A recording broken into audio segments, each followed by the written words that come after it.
तौबा है भाई, इतनी अफलातून औरत मैंने अपनी ज़िंदगी में नहीं देखी। किस तरीके से ये औरत पुआड़े डालने की कोशिश कर रही है और जगह जगह पे मुंह मार रही है। हैरत गुम हो रही है कि किसी को कोई इल्म नहीं हो रहा है इसकी चालाकियों का, इसकी होशियारियों का। ऐसा लग रहा है कि सब ने आंखें मीच रखी हैं।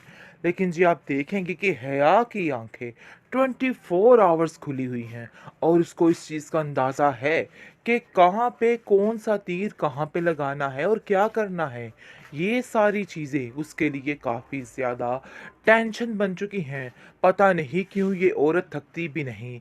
साइमा को घर से निकालने वाली ये औरत है और सबको सबके खिलाफ करने वाली ये एक औरत है।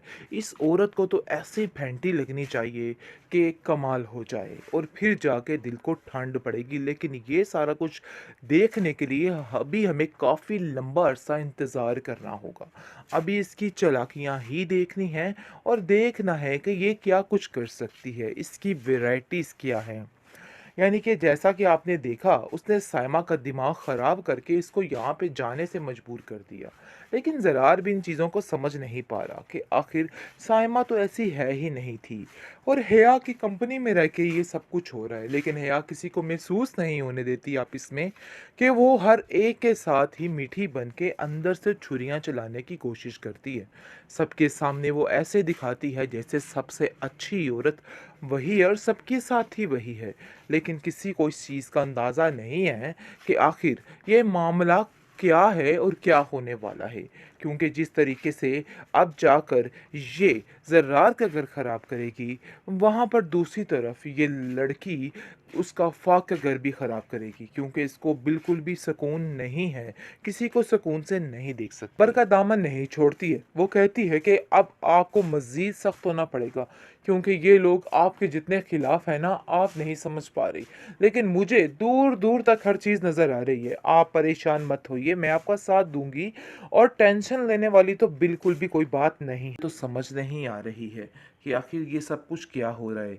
अरे भाई, आप लोगों को ये बात खोल के रखनी होगी ताकि सबके सामने ये बात आए और सब कुछ ख़त्म हो जाए। लेकिन खुद परेशान हो चुकी है रिफ़त और बार बार ये बात सोचने पे मजबूर है कि आखिर उसके साथ ये सब कुछ क्या हो रहा है। कहीं ये पीछे किसी की बनी बनाई गेम तो नहीं है जिसकी वजह से ये सब कुछ हो रहा है। लेकिन ये सोचने से कासिर है कि ये सब कुछ जो कर रही है वो हया बेगम ही कर रही है। ज़रार काफ़ी गुस्से में आ जाता है और कहता है कि रिफ़त भाभी, मुझे आपसे ये उम्मीद नहीं थी। मुझे जब साइमा ने बिना सबूत के दिखाया तो मैं कभी भी इस बात पे यकीन नहीं कर सकता था। मैंने उसको बहुत ज़लील किया, लेकिन जब उसने मुझे सारे सबूत दिखाए तो मैं ये चीज़ें देख के काफ़ी ज़्यादा हैरान हो गया कि आखिर आप ऐसा कैसे कर सकती हैं। जिस पर वो कहती है कि देखो, ये किसी की साजिश है और इस बात को समझने की कोशिश करो। क्योंकि मुझे लगता है कि इन सब चीज़ों को समझना बहुत ज़्यादा ज़रूरी हो चुका है। कोई तो है जो हाथ धो के पीछे पड़ा हुआ है।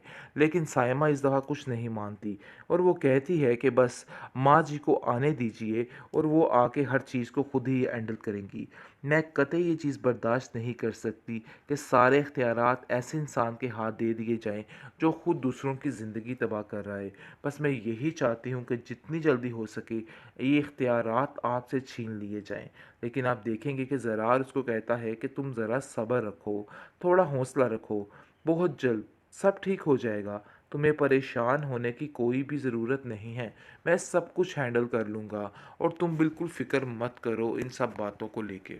सोनिया समझ रही थी कि उसकी कही कोई भी बात आगे नहीं जाएगी और हया किसी को कुछ नहीं बताएगी। लेकिन हया ने बड़ी चालाकी के साथ हर चीज़ को एक दूसरे के खिलाफ करके रख दिया। यानी कि मुकम्मल तौर पर तबाही फेर दी है। जिस तरीके से वो जो कुछ करना चाह रही थी आखिर उसने वही किया है। उसने रिफ़त को हर चीज़ वो बता दी है और कह दिया है कि जो कुछ भी किया था सिर्फ़ और सिर्फ़ सोनिया ने किया था। इरम का इन सब चीज़ों में कोई भी कसूर नहीं था। लेकिन रिफ़त भी असूलों पर चलेगी और बहुत जल्द सबको सब कुछ बता देगी। क्योंकि वो जानती है कि उसने बहुत बड़ी गलती कर दी। लेकिन जी आप देखेंगे कि साइमा का दिमाग पूरे तरीके से हेया ने फेर दिया है और उसको खुद कुछ समझ नहीं आ रही वो क्या करे। घर में एक बवेला सा मच गया है। ऐसा लग रहा है कि हर चीज़ तबाह हो गई है। यानी कि सब कुछ करके हेया खुद सारा कुछ जो है वो डालने की दूसरों पे कोशिश कर देती है और एंड पर सबको आगे ले आती है। लेकिन हैरत की बात तो इस बात पे है कि किसी को कानो कान खबर नहीं हो रही कि ये कितनी चालाक औरत है और क्या कुछ कर रही है।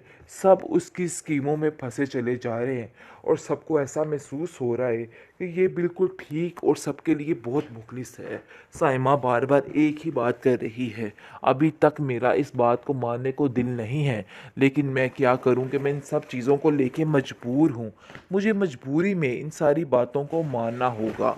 लेकिन जी आप देखेंगे कि बहुत ज़्यादा परेशान हो चुकी है रिफ़त, क्योंकि रिफ़त को पता चल चुके हैं घर के मामलात, जिसकी वजह से उसको बेहद तकलीफ़ हो चुकी है। और वो अपनी बेटी से कहती है कि मुझे ये सब कुछ गैरों से पता चल रहा है और ये बात मेरे लिए नहायत अफ़सोस की है। तुम क्यों ये सब कुछ कर रही हो? क्यों मेरे पीछे हाथ धो के पड़ चुकी हो?